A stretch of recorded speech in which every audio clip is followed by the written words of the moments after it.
In Search of Knowledge, Past, Present, and Future is a series of unique programs that are designed to show our history as a living history rather than just a list of names and facts about people in the past. It is a Black history lesson, a vocational tool to interest people in various occupations, and a mini museum containing books, artifacts, and photos of notable Blacks bringing an original art exhibit directly to the classroom. Welcome to Part 3 of a special edition of In Search of Knowledge, the Constitution. The Constitution contains 27 amendments, but those amendments have a major impact on our everyday life. It would be impossible to do a thorough examination of the Constitution in a single episode, but my hope is to generate interest in the Constitution so that we can begin to understand our rights and why we have to work to protect them. In Part 1, we visited the National Constitution Center and the Constitution High School. In Part 2, we discussed immigration and the freedom of the press with Ryan Sanders, a video media expert, and Eric Enzaribe, publisher of Funtime magazine. You can see both episodes on PhillyCam or YouTube. Tonight, my guest is Jennifer Williams, a licensed attorney and law professor with over a decade of experience in global transactions, corporate law, and enterprise risk reduction.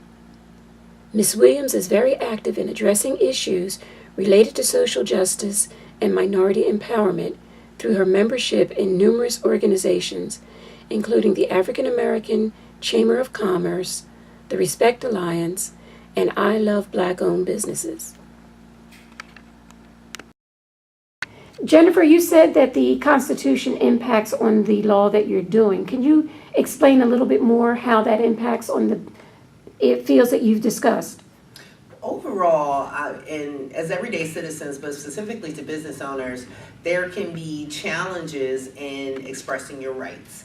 A lot of people assume that because we have a law, that everyone understands that law and that, there should not be an issue. But what happens and why attorneys are here is so that we can protect the rights of individuals, specifically when it comes, for me, with regard to property rights. Understanding ownership, understanding the limitations of government organizations being able to come in and to take over your land. It's actually the taking clause of the Constitution, which requires the government to meet certain criteria before they can basically take away a person's property. And even if you look at around the city of Philadelphia, you'll see what's going on called gentrification, where they're taking properties and revitalizing them and revitalizing our communities. And so as an attorney, we want to make sure that those property owners who have maybe been in their residencies for 20, 30, 40, 50 years, that they are being treated fairly in those negotiations and that they're not, that their property values are accurate and that they are receiving fair compensation for their property that they may turn over to the government or developers or whomever. And that's part of the eminent domain clause? Exactly. Okay. The eminent domain clause, which authorizes the government to come in if they meet certain qualifications. They can come into a property owner's residence and say, we need this property, because they have the ability to do that. However, like I said, they must meet certain requirements, and it just basically cannot be unfair or injustice. Or segregated so that they're, targeting certain minorities or certain income class. We want to make sure that all of that is fair and balanced. Even though they have the right to do it, we want to make sure that they are crossing their T's and dotting their I's and effectively giving those homeowners fair compensation. Okay, so Nate, you want to ask your question now, please? What cases are you most interested in? I like any case that really helps the small man out. So although I primarily focus on business and real estate, I will have clients that will come for smaller matters and just say, this is what's occurring. It could be a property matter, it could be a criminal matter, it could be a civil matter. I don't necessarily like criminal matters because There's a lot of trouble in our criminal justice system. There is a need, so I prefer to do that from an advocacy perspective versus representing clients, potential criminals or alleged criminals. I do love civil law, so I do love contracts and negotiation because people, I think, take advantage or they don't appreciate the impact of a well-drafted contract. The Constitution is nothing but a contract. It's a contract between all of the people of America to say this is how we're going to run our government. And so I appreciate any client that brings me an issue where it's on the paper, you know. So if it's a contract and they've agreed to do certain things, it makes it more black and white. It's less kind of emotional. But so I appreciate those type of things. And like I said, they're present in everyday life. Even you sitting here right now and being a part of this internship program, there's a contract related to that allowed you to be a part of this program. And it could be several. I mean, we have grants, we have funding, you know, we have all of these things that are ultimately come down to contracts and agreements. And so I like the magnitude of that, and I love clients that come to me with those issues because that's something I feel I'm really good at. Did you ever have a case where the person was falsely accused? Yes, and unfortunately it happens a lot. Again, a lot of people presume because the law is there that they're not going to be found guilty. Like clearly, you know, the evidence shows that they did not commit this crime. But it doesn't happen that way. I mean, our court systems are overwhelmed. A lot of situations where people are falsely accused, they're being represented by public defenders who are also overwhelmed. They have huge caseloads. And unfortunately, what that does for a public defender representing you is it allows them to kind of treat you like an assembly line, you know, where they have a stack of cases, they'll offer plea deals. So it really doesn't matter to them whether you did it or not. They're trying to process a case through the system. And so, yes, there are plenty of people who are falsely accused, and unfortunately, they take plea deals because the plea deal looks a lot more appealing to them than actually going through the court process. You know, there's a lot of people in the court system, judges, attorneys, public defenders, who will encourage individuals to take plea deals because it makes their job easier, and they'll persuade that individual by saying, hey, we can give you, instead of facing 5 to 10 years in prison, maybe you'll face 5 months, 6 months of probation. And so when you're in that situation, even though you may have been falsely accused, you may take that deal because you don't want to deal with the jury or a judge verdict coming back and saying you're going to do 5 or 10 years in jail. So. I want to ask a question. I have a comment for what you just Go said. ahead, that's okay. So have you ever seen the documentary 13th? Oh, absolutely, yeah. And you seen the part where the guy was falsely accused of the crime, Yes. and then when he went to jail, he actually started doing stupid stuff. Yes. When he got out, he committed suicide. When you said he took the plea deal instead of actually fighting court case like that, the first thing came to my mind. Yeah. When you said it. And the 13th, I mean, for that reason, it's great. But also, when we tie it back to the Constitution, and I would encourage you to do this with every aspect of the Constitution. Every amendment that has come to be is often related to what's going on currently in the environment, in the government. And so that 13th Amendment was really, in a lot of ways, it was a financial decision. Although it, abolished slavery and said, okay, we're done with slavery, it criminalized the behavior of a lot of people who were facing, hard economic situations. And so it allowed them to, on paper, say, we've abolished slavery. However, even if you look around today, what it created was our prison population. And it made it a profitable situation for companies, for the government to be able to enslave people, in essence, and produce manual labor from them. And so, yes, there are many people, if you ever done any research on it, there are a lot of people in prison who have come out worse than they went in, because they've committed crimes or just the system does not, give favor to them or understanding to them. So. My question is, were there any cases you had to withdraw from before they got completed, and do you regret the withdrawal? There was one case, and I do not regret it, especially with criminal cases. It's very hard to get out of a criminal case if you're representing someone. Once you take on that responsibility of saying, I'm going to represent this individual, then you have to go through, the court views it as you have to go through to the final verdict. So, but this particular case, it was an appeal, it was a criminal appeal, and, you know, just the volume, the sheer volume of the paperwork involved was overwhelming. But I agreed to take the case because it was a close family friend, and I took the case on. And the challenge in representing cases like that is you want to believe your client, but when you look at the documentation, you start questioning whether or not your client is really telling you the truth. And so after a series of, you know, misinformation being given to me, and the amount, I was doing it pro bono, so I was not being paid for the time. They were imprisoned in West Virginia, so that meant I had to, commute to West Virginia in order to just have a discussion about my client. And understanding that although the crime was committed in Philadelphia, they were Philadelphia native, they were sent to prison in West Virginia. And so that's our justice system. You know, they will move prisoners around as they see fit.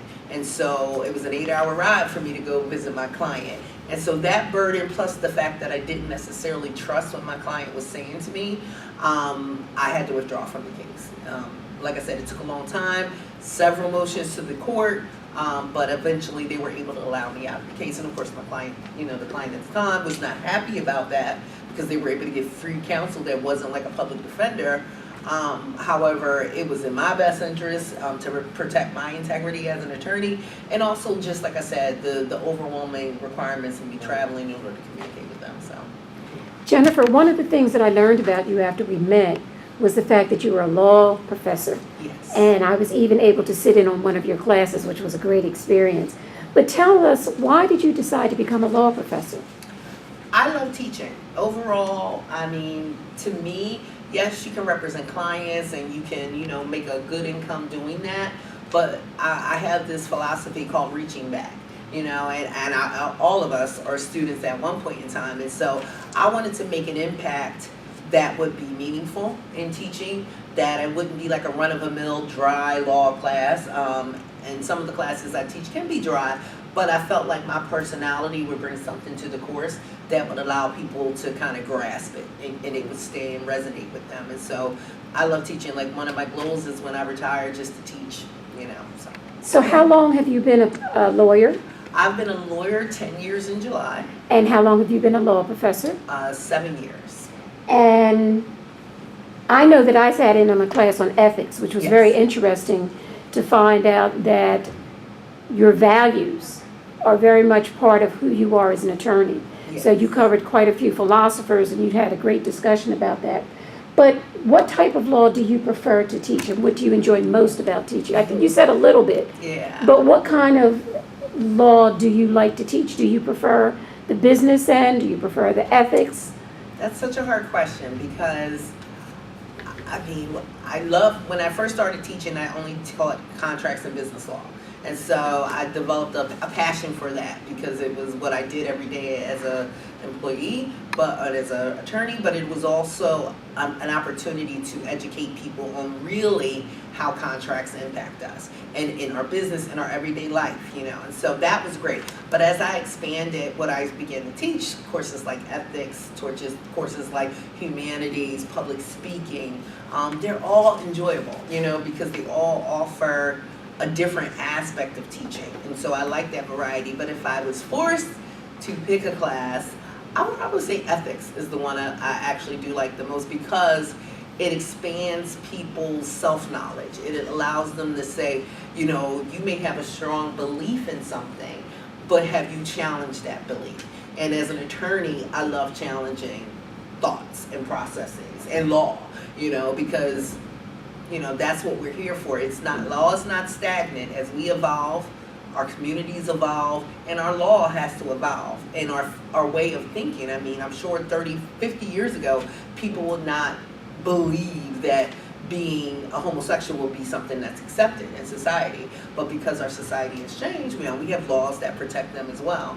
And so with ethics, all of those things are challenged. What do you believe in terms of religion? What do you believe in terms of sexual preference? What do you believe in terms of how you raise your children? So it really taps into the social norms of our society and how we view them. And so that actually goes back to what we really want to get back to, and that's the Constitution, because the Constitution was made and it's done by lawmakers. We're adding to it, we're adding laws. And so those values and things that you're talking about impacts the kind of laws that they're talking about. Absolutely. So, Star, you had a question about the Constitution? Like, what do you find most interesting about the Constitution? I think that I know. The one thing that I've always loved about it from my first constitutional law class is the flexibility of it. We don't often use it to the extent that we can, but we have a right to. When the Constitution was originally drafted, there were only 7 rules, There were 7 articles to the Constitution, but there's 27 amendments. And so that just goes to show that as we change, our Constitution changes. And so I love that reality that we can impact the way our law is governed, just by having a voice and using the system that has been designed by the Constitution. And so the more people understand that, and they fight for it, because it's not easy. I mean, a lot of these changes in our Constitution comes from cases, law cases that were fought in court, and ultimately, because they impacted a person's or an individual's or a group of people's civil rights, the law was changed. There are always background economic decisions related to it, but at the end of the day, it's because the people stood up and said, we will not accept this. And so, our current day is a great, kind of sad, but it is a great representation of how we as a people have to allow our voices to be heard, and whether it's immigration, whether it's racism, whether it's justice, criminal justice. We as a people, we have the power to do that. And so that's what I love about the Constitution, is that it's a document that cannot be easily changed, but when it is changed, it affects everyone across the world. Is there anything that you don't agree with on the Constitution? Oh, there's tons of things I don't agree with. I only need one. Which one? Probably, no, the Top 3. Maybe top 3. Oh, top 3. Well, the first one, actually, the freedom of religion, press, and that the First Amendment to the Constitution is constantly challenged. I don't believe it's well written enough. I don't believe that it has adjusted enough to where we are in society with social media. It's not protected as much as it should be. The only concern in changing it is that I know lawyers would do it, and they would probably make it worse. So at the end of the day, I'm okay with it. I just wish people were more aware of everyday society, how we give up that freedom by, saying, okay, I'll go into this building and I'll be videotaped and I will not be able to speak as I want because now I'm in a private building, and so I can't necessarily voice my opinion. And so one of the strategies that is done to limit our freedom is by making a lot of our normal everyday activities controlled by private corporations. And once you're in a private world, the Constitution really doesn't apply. I mean, it applies, but freedom of speech goes out the window. If you're working, you're at school or wherever, you don't have freedom of speech. You can, but you're going to be penalized for it. So that's kind of the issue that I have. And also, as we see with our current administration, firing certain press people, refusing to give information. To me, the freedom of the press is one of our fundamental rights that just cannot be altered. We need our people, American people, need to understand and have access to what's going on. And the only way we really can do that is freedom of the press. Well, we could talk a lot more about this, but my students had a question, and I have a question for you too. Have you ever attended a protest, and absolutely. were you arrested for being at a protest, and what was the outcome of the protest? I haven't been arrested. Okay. And that's the challenge, because I feel like I need to be arrested. I do. What is the challenge of our American comforts is that nobody really wants to go to jail. No. But I have definitely protested. Most recently, the immigration ban. I definitely, our travel ban. I protested that. I also protested several of the police shootings in D.C. as well as in New York. What other protests? So what was your favorite method of protest? I mean, there's all kinds of ways to protest. That's true. So what way do you prefer to protest? My favorite is probably on social media, my little Facebook Live. Okay. Because you get the direct result. I do like group protests, so I did participate in the march on Washington, the Women's March. Okay. I like the, just the feel of that, the camaraderie, talking and sharing opinion and learning stuff. Because when I find that when I go to protests, we all have an assumption about what the people should look like that are going to support this cause. And then you meet people that don't fit that demographic, and you learn about people's background, why they're out there protesting. So I would have to say, like, being involved socially and actually marching, I don't know how impactful it is, but I do like just being around people who share the same opinions. Last Do you question. think that African Americans' rights to free speech are being violated in the courts? Well, I challenge my friends about this all the time. I don't necessarily know if it's an African American right. I think it's a low income challenge. I think any person of color that does not have the economic abilities to represent themselves in court, the court is not going to listen to you. And I wouldn't even say people of color. It's really an income-based issue, because if you pay a lot of money for a good attorney, they're going to listen to you. If you pay a lot of money for that good attorney who is well-versed in the criminal justice system, they know all the people. They know all the judges. They know, all of the opposing counsels. So they're able to voice your concern, but more importantly, get the outcome that you want. If you don't do that, and this is in any court, it doesn't have to be criminal court, but if you go into any court of law representing yourself and you have not effectively prepared your case, you're going to lose. They're not going to listen to you because you don't know the process. And the process can be very regimented. So when a judge says, call your witness, if you haven't thought enough about that to say, I'm going to call this witness, you lose. Let's say you do have a witness, I'm going to call this person. You have to prove that that person is credible to testify. And if the opposing counsel is going to be able to do that very easily to discredit your witnesses. And as a lay person, you may not understand what just happened. I've run into a lot of people who will, I don't know what they said. They said this. It's important to know what they said, because as an attorney who you decide to hire to represent you, I need to know the standing on your case. What did the judge rule? How did they rule? But like I said, if you go into court without any preparation, if you don't know the process, you don't know that you're going to have to call witnesses, and you have to ask them appropriate questions.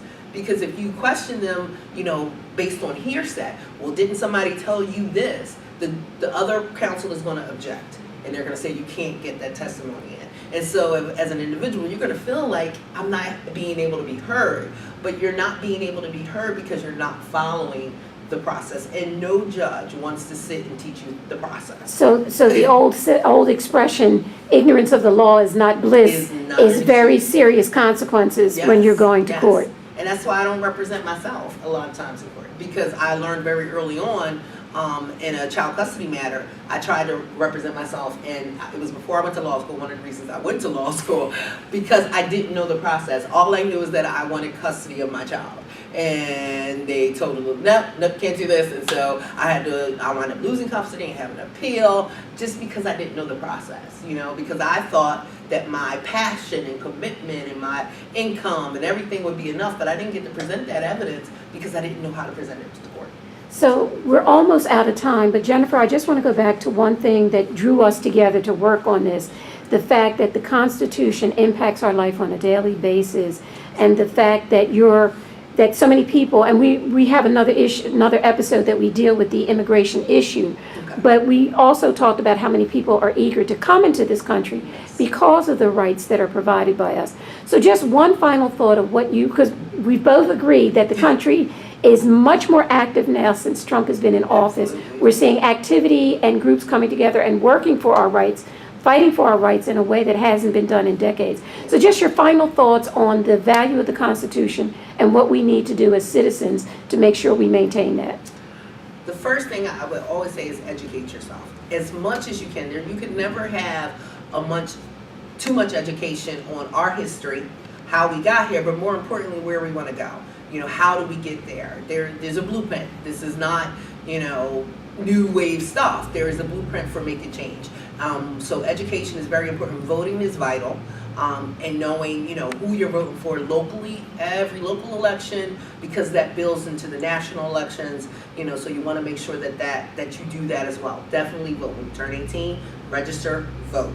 And then finally, I would say, be aware, stay up to date on what other people are going through, not just in your local area, but more importantly, in a lot of these lost little towns that are suffering economically, who are, suffering and losing their constitutional rights. Not too far away. I'm sure there's plenty of places in Philadelphia, but the city of Baltimore is just desolate. It's a sad situation with how the government operates there and how it treats its citizens. And so, not just being aware of what's happening. If we want to make a national impact, you have to look and see what's going on in towns like Ferguson. You probably never even heard of Ferguson until the shooting. But now you know about it, so educate yourself, because there are, again, many towns in rural Pennsylvania, that operate off of this very limited, close-knit relationship with the government, and they don't really necessarily care about citizens. The only time people will care about citizens is we use our voting power. You also got to use your economic power. You don't want to support corporations that don't support you and your passion. Yeah, Pepsi. Pepsi's not too bad. They made a big mistake. But at the end of the day, the information is out there. It's on the internet. And then my one final thing I would absolutely say is check your sources. Don't believe everything everybody says. Check and check and check and check and check till you get to a credible source that isn't biased, that isn't jaded, that hasn't been bought. And it's harder to find now because there are a lot of social media activities. There are a lot of false news, fake news. So you have to do your research. Don't rely on the internet. You might need to go to a library for those that still exist in our world, and actually look up the history of an individual or of a particular corporation or, your environment, your neighborhoods. You will learn a lot, and I would encourage everyone to do that research. Well, Jennifer, I just want to thank you for being our guest. Thank you. On behalf of Starlet. And Nate, we thank you for being with us. All right. Thank you. This was fun.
If we can gather to march 1 million strong, then why can't we gather in small groups to resolve one small problem in our own lives?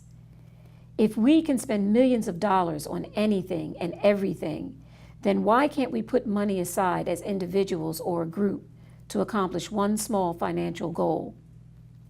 If we can put aside our differences and speak to each other without anger or calling each other out of our names, and give love and respect to each other for a few hours while marching, then why can't we come together for a week to work on solving one small problem?